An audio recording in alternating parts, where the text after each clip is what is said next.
Hello everyone, thanks for joining us today. During these unprecedented times, we want to do our best and ensure the continuity of your child's education. We recognize that during this new era of social distancing, public education looks so much different, and we want to welcome you to the distance learning team and acknowledge your new title of homeroom teacher. We will move forward together to help your child maintain their existing skills and continue to make meaningful progress. As the parent or guardian, you may also have many changes and challenges surrounding the stress and anxiety of this pandemic. Many of our teachers, administrators, and instructional assistants are experiencing the same issues. Not only are we parents and guardians, but while being sheltered in place, we might be attempting to be caregivers, working from home, cooking, all while being an active member of your child's education. This has caused many of us to feel overwhelmed, and none of us are capable of doing this perfectly. We will make mistakes, and we need to grant ourselves grace and patience as we all figure out what distance learning is and all that it entails. While we don't have everything figured out yet, we're excited to partner with you to learn how to make everything work together. So for now, take a deep breath and remember, you are not alone.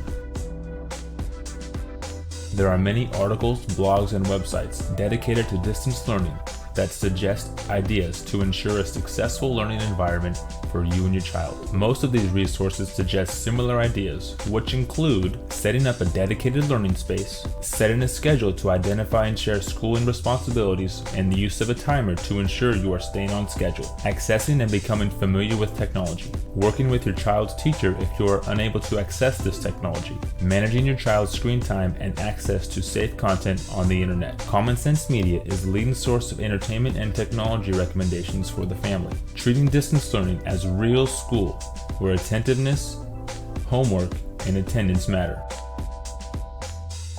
It is important that all adults involved with students maintain a positive attitude about distance learning. Having a positive attitude is a state of mind that focuses on our good and our accomplishments in distance learning rather than our negatives and our shortcomings. Since we have never experienced anything like this before, mistakes will be made. It is important to model grace and patience for yourselves, your teachers, and your children. It is also important for you to give yourself permission to do the best you can do on any given day and not to strive for perfection. Be sure to maintain a healthy and respectful relationship with your child's teacher. Remember, a student's attitude about school is greatly influenced by their teachers and their families. Children will be looking for adults to model how to respond in these unexpected times. During stressful times, one of the most important gifts we can give children is modeling how to be resilient, patient, graceful, and kind. In addition to having a positive attitude, it's also important to develop a growth mindset. A growth mindset is the belief that with hard work and dedication, challenges can turn into opportunities for growth. With that in mind, let's focus on distance learning as a new opportunity, one that will require hard work and dedication as we work together and we acknowledge that we don't have all the answers yet. It's important not to be discouraged, but to also acknowledge that we have not mastered distance learning yet. We all need to be mindful to give ourselves permission to practice self-care as we learn a new way to look at education. Together, we can do hard things. In order to maintain a positive attitude and a healthy growth mindset, you need to make sure you are taking care of yourself. Self-care is taking the initiative to preserve and improve your own health, well-being, and happiness. Maintain your health by getting plenty of rest, eating healthy foods with the occasional favorite food, staying active, and getting exercise. Stay connected to friends and family that will support you as we navigate these uncharted waters. Focus on your family's successes during distance learning instead of comparing yourselves to other families or those you see on social media. Set reasonable expectations for your family. Build breaks into your schedule for everyone, including yourself.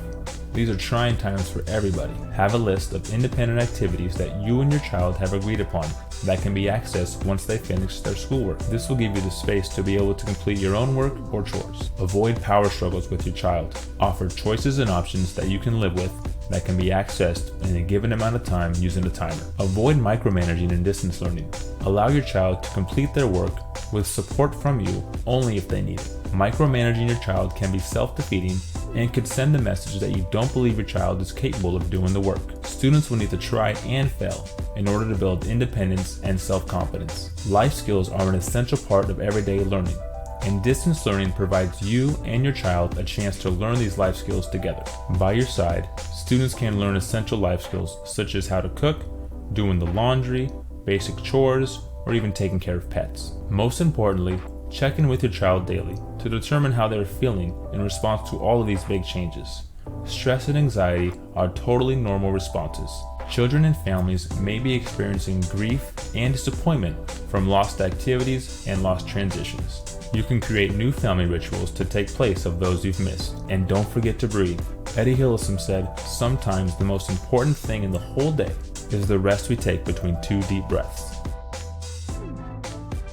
Remember, you are not in this alone. Stay connected to your child's school and teachers by reading emails, notices, and answering phone calls. Answer and return any missed phone calls to help you stay informed from the school. Reach out to your child's teacher if you need any assistance. Just remember, we'll get back to you as soon as we can. You may also reach out to other members of your child's school if you need any assistance. These people could be administrators, PE teachers, music teachers, behavior specialists, counselors, anybody that is involved in your child's school. Any question you have is important, and we're excited to have you on our team. We just want to say thank you for standing side by side with us in this age of social distancing. In this day and age, you are a very essential person on your child's educational team. We cannot do this without you. Stay safe, and we look forward to seeing your child in our new virtual classroom.